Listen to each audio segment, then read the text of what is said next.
کھلانا۔ میٹھا بول، میٹھا بول، میں اللہ کی قسم اٹھاتا ہوں جو سن رہا ہے، ساری دنیا کے شہد میں اتنی مٹھاس نہیں جتنی زبان کے میٹھے بول میں مٹھاس ہے، اور میں اللہ کی قسم اٹھاتا ہوں 7 سمندر کے پانی میں اتنی کڑواہٹ نہیں جتنی ایک زبان کے کڑوے بول میں کڑواہٹ۔ ایک بول دلوں کو زندہ کر دیتا ہے اور ایک بول دلوں کو ویران کر دیتا ہے۔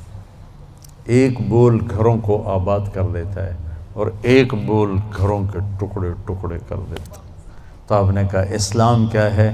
میٹھا بول بولنا، کھانا کھلانا۔ اچھا کھانا کھلانا تو چلو غریب آدمی کہاں سے کھلائے گا، میٹھے بول میں تو پیسے نہیں لگتے۔ کسی کے ساتھ مسکرا کے ملنا، خاص طور پر والدین، بیوی، بچے، بچوں کے لیے ماں باپ، بیوی کے لیے خامند، خامند کے لیے بیوی، ان قریبی رشتوں میں میٹھا بول فرض عین ہے، اور کڑوے بول سے بچنا فرض عین ہے، ورنہ ہم اپنی نسل کو توڑ کے رکھ دیں گے۔ گھروں کی آبادی کا تعلق اتنے بڑے گھر سے نہیں ہے کہ ایڈا وڈا گھر ہوئے گا تو تاں زندگی چنگی ہوئے گی۔ گھروں کی آبادی کا تعلق اچھے اخلاق سے ہے، میٹھے بول سے ہے، درگزر سے ہے، معاف کرنے سے ہے، حوصلہ افزائی سے ہے۔ اگر یہ باتیں نہیں ہیں تو زندگی ویران ہے۔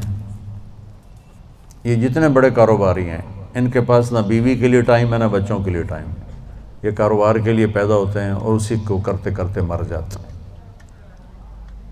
یہ اتنی بے اعتدال زندگی گزارتے ہیں کہ ان کی لائف کوالٹی پر رحم آتا ہے۔ یہ میرے نبی کا طریقہ زندگی نہیں ہے۔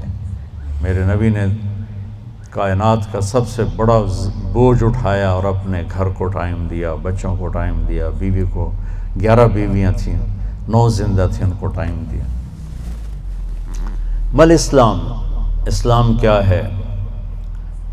ابتدائے زمانہ کا سوال ہے اللہ اور رسول کی گواہی دینا، نماز پڑھنا، زکوٰۃ دینا، روزہ رکھنا، حج کرنا۔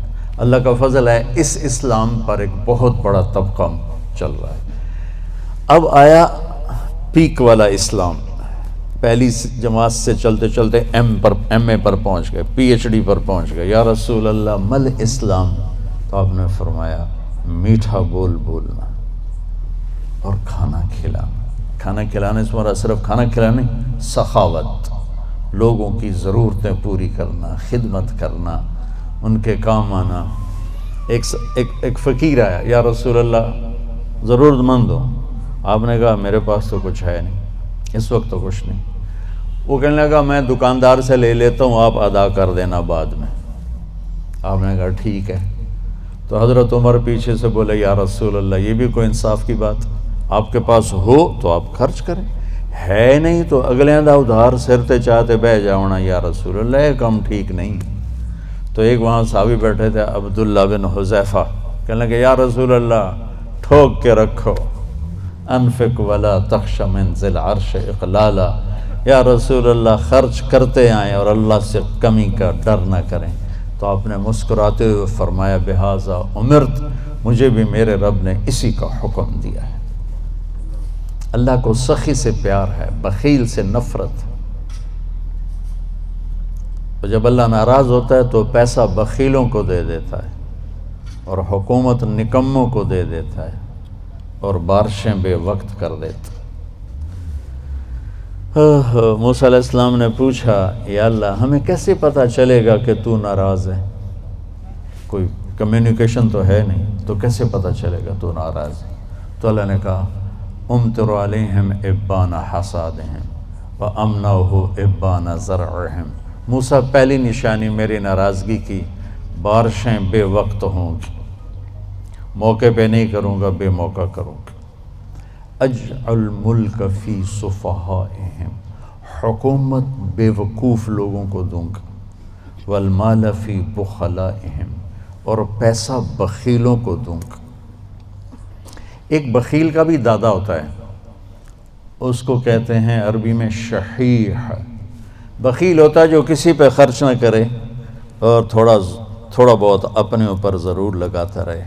اور شحیح وہ قسمت کا مارا ہوتا ہے جو صرف گننے کا مزہ لیتا ہے اور گن گن کے قبر چڑھ جاتا ہے تو آپ بھوکے دا بھوکا رہ جاتا ہے. نہ بچوں کو دیتا ہے، نہ بیوی کو دیتا ہے، نہ کم وقت نہ اپنے اوپر لگاتا، صرف گننے کے مزے لیتا رہتا ہے. کروڑ ہو گیا، 1 ارب ہو گیا، 1 بلین ہو گیا، 1 ٹریلین ہو گیا، پیچھے کون کس کا نصیب ہے. موسیٰ علیہ السلام نے پوچھا اچھا یا اللہ جب تو راضی ہوتا ہے تو پھر کیا نشانی؟ تو اللہ تعالیٰ نے فرمایا امطر علیہم ابان زرعہم وامنہ ابان حصادہم. موسیٰ جب بارش کی ضرورت ہوتی ہے تو کر دیتا ہوں، جب نہیں ہوتی تو روک لیتا ہوں. وَأَجَلُ الْمُلْكَ فِي حُلَمَائِهِمْ اور حکومت سمجھدار لوگوں کو دیتا ہوں. وَالْمَالَ فِي سُمَحَائِهِمْ اور پیسہ سخیوں کو دیتا ہوں جو لوگوں پہ خرچ کرتے ہیں، لوگوں کی ضرورتوں کو خیال کرتے ہیں. اپنے سامنے کھانے رکھنے سے پہلے ان گھروں کو بھی سوچتے ہیں جہاں چولہا نہیں جل رہا. اپنی بیٹی کے ہاتھ پیلے کرنے سے پہلے ان بیٹیوں کو سوچتے ہیں جن کے بالوں میں چاندی آ گئی اور ان کے ماں باپ ان کو رخصت کرنے کے لیے کچھ نہیں ہاتھ میں رکھتے. امام زین العابدین کا انتقال ہوا تو ان کو غسل دینے لگے تو ان کی کمر پہ نشان تھے بوریاں اٹھانے کی، بوریاں. تو وہ غسل دینے والے بڑے حیران ہوئے کہ حضرت امام زین العابدین تو شاہی زندگی گزار، اللہ نے بہت رزق دیا. تو ان کے انتقال کے بعد پتہ چلا کہ 100 گھروں کا خرچہ اٹھایا ہوا تھا اور بوریاں بھر بھر کے خود اپنی کمر پہ اٹھا کے مدینے میں ان کے گھروں میں پھینک کے آ جاتے تھے. موت کے بعد لوگوں کو پتہ چلا کہ ہم پہ خرچ کرنے والا کون تھا. زندگی میں کسی کو پتہ ہی نہیں چلا کہ ہمارے خرچے کون اٹھا رہا. سبحان. تو بھائیو بہنوں، اسلام کیا ہے؟ اسلام کی انتہا کیا ہے؟ میٹھا بول بولنا، کھانا کھلانا، یعنی سخاوت، سخی ہونا. اللہ کو سخی سے پیار ہے چاہے نافرمان ہو، بخیل سے نفرت ہے چاہے تہجد گزار ہو. پھر پہلے زمانے کی طرف لوٹتے ہیں. جبریل نے سوال کیا یا رسول اللہ مل ایمان، ایمان کیا ہے؟ تو اب آپ نے ابتدائے اسلام کو سامنے رکھ کر کہا اللہ کو ماننا، فرشتوں کو ماننا، کتابوں کو ماننا، رسولوں کو ماننا، موت کے بعد کی زندگی کو ماننا. ان تؤمن باللہ وملائکتہ وکتبہ ورسلہ وبالبعث بعد الموت. یہی سوال 10 سال کے بعد ایک شخص کرتا ہے یا رسول اللہ مل ایمان، ایمان کیا ہے؟ تو اب جواب دینے والے میرے محبوب ہیں اور آپ ایک جواب دے چکے ہیں، لیکن اب اسلام مکمل ہو چکا ہے. تو اب آخری درجے کی بات فرماتے ہیں ایمان ہے الصبر والسماحہ، معاف کرنا اور صبر کرنا. سبحان اللہ. کیا ایمان کیا ہے؟ صبر کرنا اور معاف کرنا. تو بھائیو اگر ہم یہ 2 ٹپس لے لیں تو ہمارے گھر خوبصورت، ہماری لائف کوالٹی خوبصورت، ہماری نسلیں خوبصورت، ہمارے رشتے خوبصورت، امیر غریب کے گھر میں خوشی ہوگی. ناگواری آئے صبر کرے، زیادتی ہو جائے معاف کرے، آپ کی زندگی خوبصورت ہو جائے. یہ 2 چیزیں جو میرے نبی نے بتائی ہیں کہ لائف کوالٹی کو خوبصورت بنانے کے لیے. دیکھو زندگی کا خوبصورت ہونا الگ میٹر ہے اور گھر ایسا ہونا یہ الگ میٹر ہے. چیزوں کا عمدہ ہونا یہ الگ چیز ہے اور انسان کی زندگی کا خوبصورت ہونا یہ الگ چیز. یہ 2 الگ چیزیں ہیں.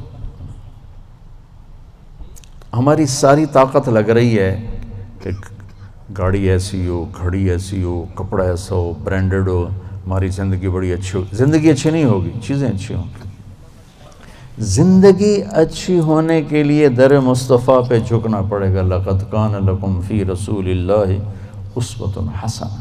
اگر تمہیں زندگی اچھی گزارنی ہے نا تو میرے نبی کے پاس آؤ.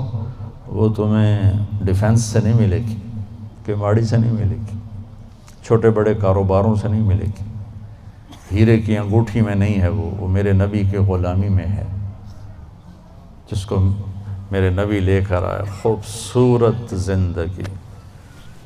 تو یہ دو باتیں جو میں نے بتائی ہیں یہ اسلام کا حسن ہے. زندگی کو خوبصورت بنانے والی چیزیں ہیں کہ ہم اپنی زندگی کو، پوری زندگی کو اسلام بنائیں. کیسے؟ میٹھا بول، غیبت چھوڑ دیں، جھوٹ بولنا چھوڑ دیں، دھوکہ دینا چھوڑ دیں، گالی دینا چھوڑ دیں. غصہ چڑھا ہے تو بے عزت نہ کریں، سنبھل کے لفظ بولیں. اپنے رشتوں میں والدین کے پاؤں دھو کر پئیں، ان کی دعائیں لے لیں. ماں باپ کی دعا وہاں پہنچا دیتی ہے جہاں بیت اللہ کی ساری زندگی کی بندگی بھی نہیں پہنچاتی. کو بھی محمد کا دیوانہ بنا جانا. عشق نبی میرے دل میں بھی سما